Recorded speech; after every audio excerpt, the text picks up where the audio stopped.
Latest టెక్నాలజీతో చిన్న injection తో నన్ను పూర్తి ఆరోగ్యవంతురాలను చేశారు. Elite Spine and Pain Management Centre, Manikonda, Dilsukh Nagar. 11వ తారీఖున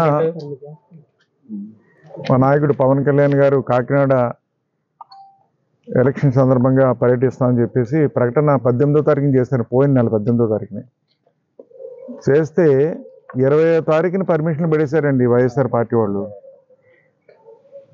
లాస్ట్ మంత్ 20వ తారీఖున పర్మిషన్ పెట్టేశారు. ఎక్కడైతే మీటింగ్ ప్లేస్ ఉంటే ఆ మీటింగ్ ప్లేస్లో అంతా కూడా ర్యాలీలు పెట్టుకుంటామని, కాకినాడ అంతా ర్యాలీలు చేస్తామని వాళ్ళు కూడా 11వ తారీఖునే చూడండి. ఆ విధంగా పెట్టుకున్న తర్వాత మేము పర్మిషన్ కోసం పెట్టుకుంటే ఈరోజు ఎస్పీ గారి దగ్గర తిరిగినాం, రిటర్నింగ్ ఆఫీసర్ దగ్గర తిరిగాం, అందరి దగ్గర తిరిగితే ఏ ప్లేస్ అడిగినప్పుడు కూడా ప్రాబ్లం వచ్చేస్తుంది అన్నారు.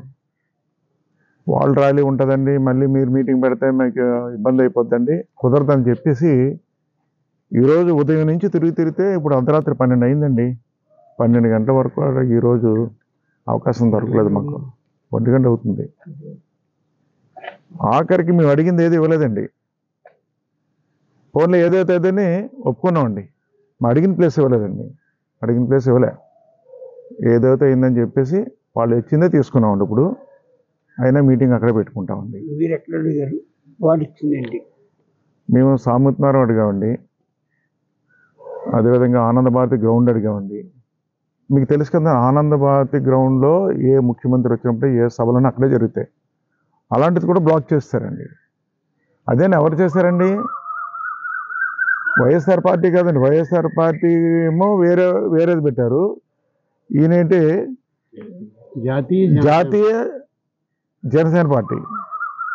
చూడండి, ఒక వ్యక్తితో పెట్టించారు, ఆయనే పెట్టించాడు, చంద్రశేఖర్ రెడ్డి. అలాగా మొత్తం టోటల్ ఆక్యుపై చేసాడు మొత్తం కూడా. దానికి వీళ్ళు మరి ఒత్తాది పెరుగుతున్నారు అధికారులు కూడా, మరి ఎందుకో తెలియదు.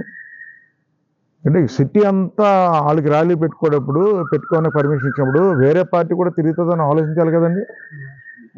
లాస్ట్ డే అందులోకి అది కూడా లేకుండా మరి నాకు తెలిసిన మట్టుకు ఏంటంటే అధికారులని ఒత్తిడి చేసి ఇబ్బంది పెట్టి ఆయన ముందుకెళ్తున్నాడు అన్నది స్పష్టంగా కనిపిస్తుంది ఈ రోజున. సరే, ఏదైనప్పుడు కూడా మేము అడిగిన ప్లేస్ ఇవ్వలేదు, అయినప్పుడు కూడా తీసుకున్నాం.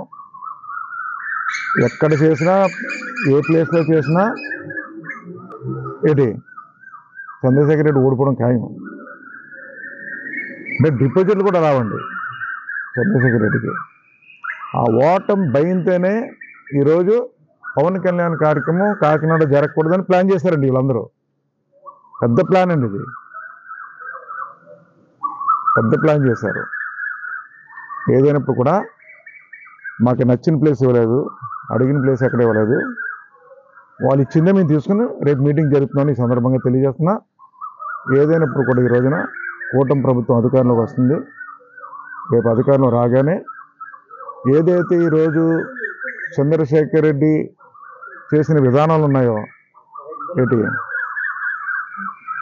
నేను మర్చిపోయినా ఎవరు మర్చిపోయినా కాకినాడ ప్రజలు మట్టుకు మర్చిపోరండి మనోడిని.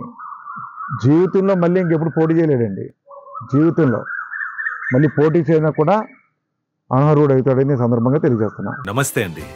ఇది వ్యాపారం గురించి కాదు, ఓటు గురించి. ఎన్నికల్లో ఓటు వేయడం మన హక్కు మాత్రమే కాదు, కర్తవ్యం. ఎంతో మంది మహా నేతలు శ్రమించి ప్రాణత్యాగం చేసి ఈ అవకాశాన్ని మనకిప్పించారు. అందరూ ఓటు వేద్దాం, ఎందుకంటే ఓటు హక్కు ఊరికే రాదు. నా ఓటు ఎవరికో తెలుసా?